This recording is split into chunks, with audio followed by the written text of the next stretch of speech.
steadily it rises.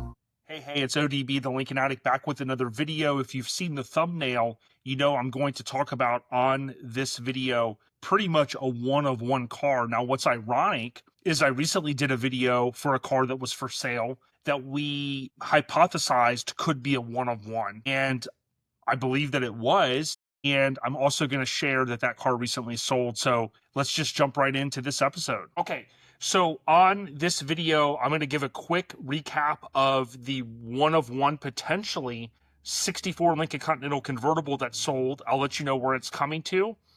And I'm going to go over your opportunity to own a truly unbelievable Lincoln that John F. Kennedy rode in. We know this car is a one-on-one, so I'm going to go ahead and share my screen. If you're new to my channel, please consider subscribing. It is free. Okay, so if you're looking or you're watching this now, of course, on YouTube, or you happen to be listening in your garage, you will see this beautiful 64 Lincoln Continental convertible. I've talked a little bit about this car in the past. The Palomino in buckskin color combination, interior combination, if you will. This car did sell. I did a video.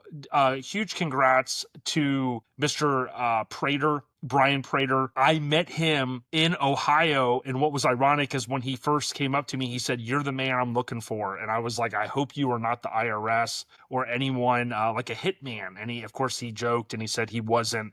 I did believe him. And he was curious in some of the services that I offer.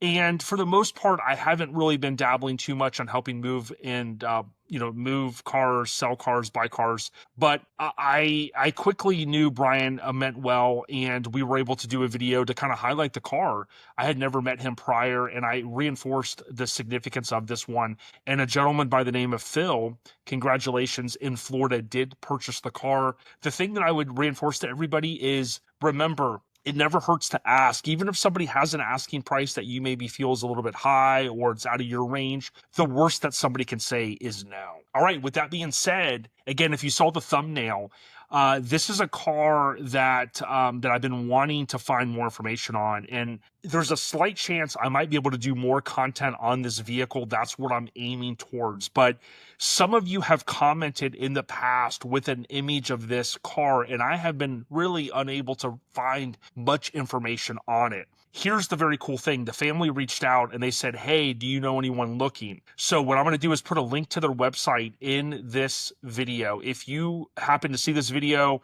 and you're connected to them, let them know that Lincoln Addict sent you. Let them know, hey, it's great that Jason shared the information so that you guys could go and buy this car potentially. The significance of it is this is an extraordinary 62 Lincoln Continental. It's been in their family since the 1960s. The car was a custom order by the state of Florida for President John F. Kennedy, which I'm wearing one of my JFK shirts today, to ride as the Grand Marshal in the 63 Orange Bowl. JFK, rode in this car during the Orange Bowl parade on December 31st, 1962. And of course, during the Orange Bowl game on January 1st, 1963. It was at the Orange Bowl game where the famous picture was taken of him greeting the Cuban Exile Leaders. It's a one-of-a-kind, off the assembly line, painted bright orange, in running condition, and it has motor-operated convertible top, right? The big thing with this car is everything that I've ever been able to really uncover is that, again, what they reinforced here is that this car was taken off the assembly line, and it was custom painted this color orange, which obviously ties into, for the college football fans out there, the Orange Bowl. What we're seeing here is a front three-quarter shot. We can see it has the rear antenna, of course, which moves in 63, and just a very, very awesome photo there showing it what it appears to be back in the day. Now, on this website, you can get a hold of Tom or Charlie or SJ. Their information, email, and or phone numbers are listed here. Now, here's the thing. There's not a ton of photos, but I always appreciate when people go the extra mile and they create a site for said vehicle that they're trying to sell. Now, I'm going to try to get a little bit more information on this car, but here's what I would tell you. This is a true one-of-one. I mean, there's no other Lincoln that I know of that was painted off the assembly line this color. That's what makes it a one-on-one. But oh, by the way, what we have continued to see is anything tied to President John F. Kennedy, who was unfortunately murdered on 11/23/1963. Any vehicle that I've ever seen that's tied to him has continued to go up in value. If you don't trust me, Google JFK Lincoln, Mecum, JFK Lincoln auction. There's been several that have sold for very, very high dollars, and it's of my thought process, in my opinion, that this car would continue to go up as well. Now, from what we can see on the site, I believe that they are asking a price of $150,000. We could see here in some sort of storage facility, of course, with the cover removed, and they would have the hood popped to potentially have what appears to be a battery tender or something that would be tending to the battery.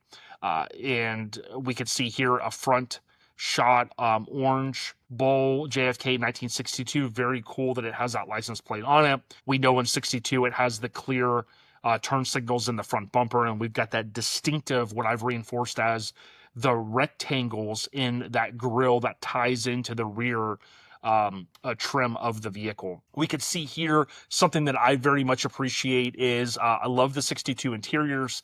I love how this car has that authenticity. You would say, hey, if this car was, which we know that Kennedy and Jackie O, rest in peace to both of them, have ridden in this car, we know the stakes are high with it, and we would not want the interior changed. That would be a key thing. For those pop culture fans out there, potential hip hop fans, give you a quick example. The Tupac BMW that he was riding in when Suge Knight was driving, when he was shot and ultimately basically killed in September of 96, that car went on to be repaired and the bullet holes were fixed. And that, of course, would bring the value of that car down significantly, as you would expect. We can see it has the Autronic Eye, and I do believe it has cruise control as well. Here again, you can see the rear seats, and you can see that the front seats, as you would imagine in these vehicles, are going to typically be a little bit more worn, if original, simply because of folks riding in these cars. You know, you're not always going to have a third, fourth passenger, if you will. Here is the rear seat. Again, the key thing would be any information that they have that would reinforce that this is all original, and I certainly would assume that it is. Again, I'm going to do some more digging. We can see here it has the automatic speed control, and that was an extra option as well. So this was obviously an optioned car. Now, on this website, again, a link in the bio. What we can see, well, bio description, if you will. This is my favorite part of the website. And again, I had looked for photos, and if you've ever done any research, it is not easy to find photos from a particular, time period way before we had phones in our pocket at all times, right? What we could see here is Jackie O and JFK at the actual game, and we see JFK and Mrs. Kennedy at the Orange Bowl, acting as the Grand Marshal for the parade on December 31st, 1962. So that would have been during the Grand Marshal services and attending the game between the University of Alabama and University of Oklahoma on January 1st, 1963.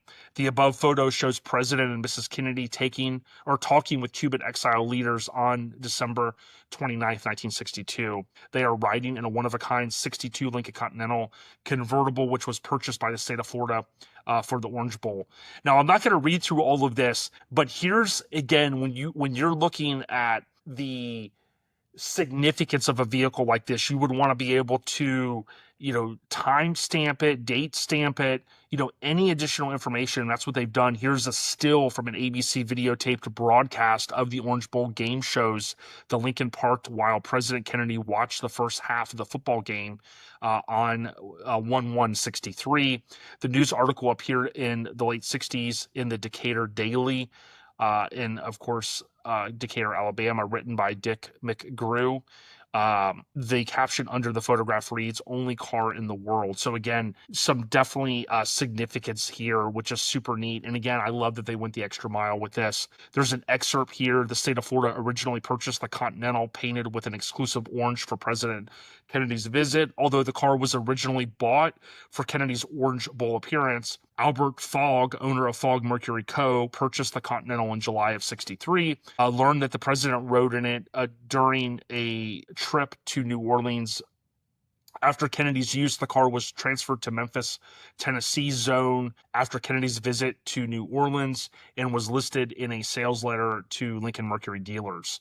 Mrs. Clay Pitts purchased the car from Fogg, and it goes on to say someone else bought the car from Mrs. Pitts, and then Robert McMasters bought the car from B.M. Magnuson. So again, a lot of information there. There's several mistakes on the dates of the article. The correct Orange Bowl date was December 1st, 63, and so on and so forth. There's additional information here from the Miami Herald. For those that don't know, you can go and there's different resources online to be able to pull up if you wanted to have maybe a more clear image. I don't know if the Miami Herald participates in some of those online resources, but this is basically what you need right there. That's the headline. We could see the supplement to the 61 maintenance manual as well as the owner's manual. From the John F. Kennedy Library, this photo shows President Kennedy coming to the Orange Bowl game, passing under the stands, 1-1-63. So again, these photos, I mean, if you didn't have connections back then, or, you know, somebody that maybe knew somebody, I mean, they're virtually very, very, very tough from my experience to get your hands on, which is super cool. So that is all that I have. There is a link here that says the book, Game of My Life, Crimson Tide, Memorable Stories of Crimson Tide Football by Tommy Hicks. So that would be something kind of cool. And yeah, I don't see anything in there tied into the Lincoln. So again, if you want to reach out to them, if you're at all interested in this car, maybe adding it to your museum, maybe you're interested in purchasing this car for the history value of it. My experience, just as an enthusiast, is that these cars have continued to rise, and it's very neat. It's a very, I think, great opportunity for someone to own a vehicle. I would love to add it to my collection, but I'm out of room. And you can see here, I have my Kennedy for President. I've told the story before, but my birthday is 11/23. I was born in the late 70s, so every year around my birthday on November 23rd, I saw the specials about the JFK assassination. That's what led me to kind of read about it, want to understand these cars more, and so on and so forth. With that being said, thank you so much for all the support. Check out Lincoln Addict Podcast. The episodes are here, and I ask that you guys all take care and be safe out there. ODB, we out of here. Peace. Welcome to LA where the players play, and we ride on them things like every day.